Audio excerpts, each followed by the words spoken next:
M. Tegar dibawa ke Polsek Mariana Banyuasin, Sumatera Selatan setelah mendapatkan perawatan luka tembak yang dialaminya.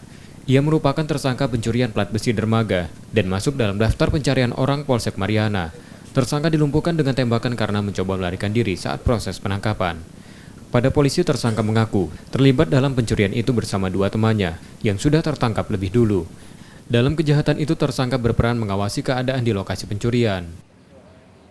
Atas nama Tegar ini memang sangat merasakan di wilayah Prajen. Mereka melakukan kejahatan yang berada di situ dan pada saat itu mereka bertiga, yang dua orangnya sudah menjalani hukuman. Modus pelaku dengan berpura-pura memancing dan menggunakan perahu mendekati sasaran areal dermaga yang berada di DSBE. Jadi melihat situasi aman, mereka bertiga mendekati dermaga dan mencongkel tugas masing-masing.